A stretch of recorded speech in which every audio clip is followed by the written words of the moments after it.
Hello, this is Raziel Cohen with ndftraining.com, and today we're going to be speaking about the Holosun 509T rifle mount from Reptilia Corp.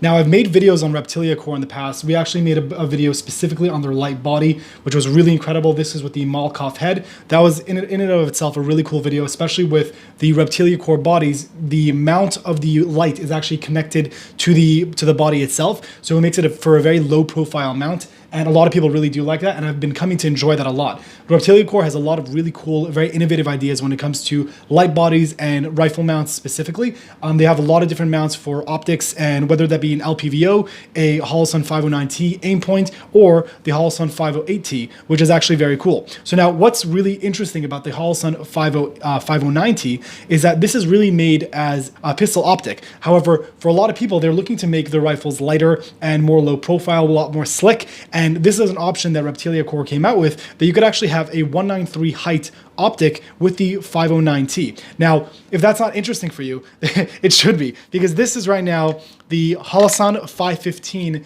CM.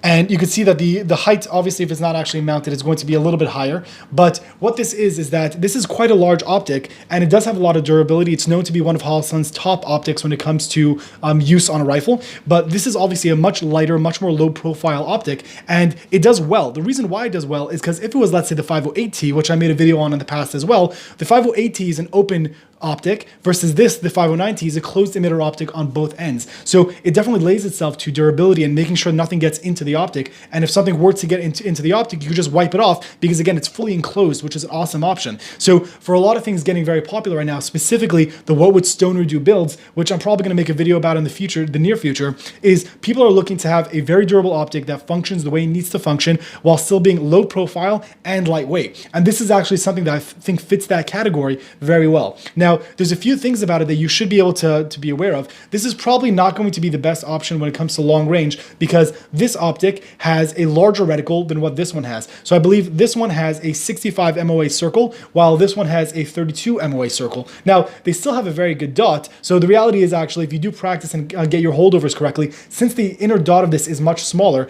you might actually be able to use it pretty well for long range. I haven't done a lot of testing on it. This is obviously still brand new to me, but I'm curious to do more more work on it to see how it functions.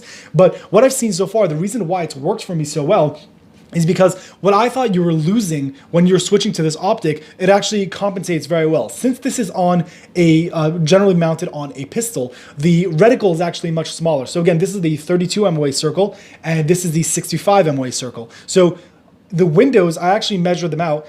It's very, very slightly different in size. They're not a huge dramatic difference when it actually comes to the sight window that you're actually looking through. So when I was looking through this optic, when I thought I would actually be losing a lot of glass, you actually don't. In fact, since the optic, the actual reticle on the inside is smaller, you're able to get like almost the same sight picture that you would on this one. The only difference is it being slightly smaller. But just like for a lot of other things, if you choose to run the dot only option, then you pumping up the brightness a little bit more kind of gives you a perceived larger dot, which again, it works out very well for what it is. So this is actually a very simple, very slick option that might really work for you. Now, where would this actually be effective? If you have like an SBR, so it's a shorter platform rifle, and you're looking just to get a smaller compact option, I think this works very nicely. Now, I actually have this mounted on the Access Manufacturing upper, which I made a video on, you could check out, and it's actually worked very nicely on it. So this upper is not the lightest in the world. It's not heavy specifically, but it's not the lightest in the world. So having something that reduces that weight or just doesn't add significant amount of weight while still giving me a good option to aim,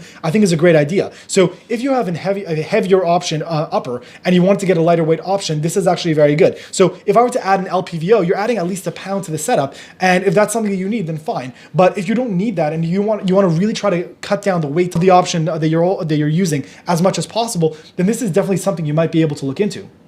So what I've done is I've actually mounted the optics right next to each other, and just to give you kind of like a size comparison to what you're going to be dealing with. So this option right over here, this is the Holosun 515 CU. It's not the GM, which I might have mentioned earlier. The only difference is really the option on top to be able to have a solar panel. It doesn't make that much of a difference. I usually recommend the GM over this option. I just have this one available, so that's why I'm putting it on. You can tell that this is still taller than this option. At the same time, these are both still a 193 option, meaning the height is a 193. For those of you who might not know what a 193 is and why that's amazing, is because there are usually only a few options currently available on the market when it comes to height, the height of the optic. There is the absolute co-witness, which means that if you have backup sights and you flip them up, they're going to be completely aligned with the red dot that you have. Then there's a lower 1/3, which is extremely popular, which is it's going to be slightly higher than that. So if you look through your optic with your iron sights, the iron sights are going to be on the lower 1/3 of the glass for that option. And then here comes the 193, which is even taller than that. Now the reason why that's beneficial is because when you're bringing the rifle up to your eye,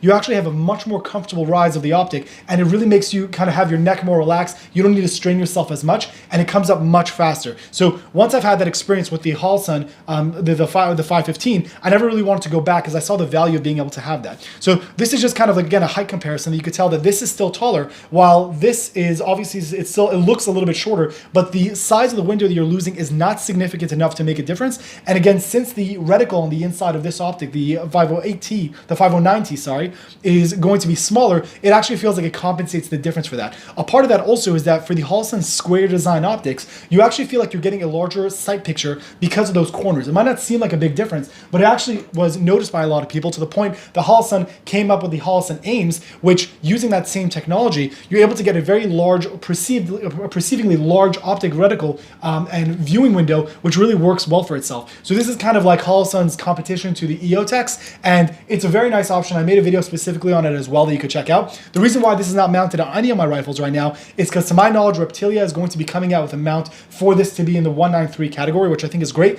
This one right now is set up in the lower 1/3. So if I were to put this here, you may or may not be able to tell how this is going to be shorter than these two options. Again, at the same time, that small difference makes a huge difference when it comes to target acquisition and really being able to get that reticle in line with your eye. So this is just kind of like an overview for me. I just got this in and I want to do a lot more testing on it to get a feel for it. So far, I've been really, really enjoying it, especially the weight of the optic. That, again, even going from this to this, it might not seem like a big deal, but immediately as you start adding things to your rifle, ounces leads to pounds and pounds leads to pain, and you really pick that up very quickly. So having something this low profile and still being able to get a good target acquisition with, I think is really incredible. And I think it's very, very much something that might end up being more of the future when it comes to optics versus something like this. Now, again, these do have pros and cons into regards to why you'd want one over the other, but just in regards to size and weight and the actual profile of the optic, I think this is something very interesting to be able to look into.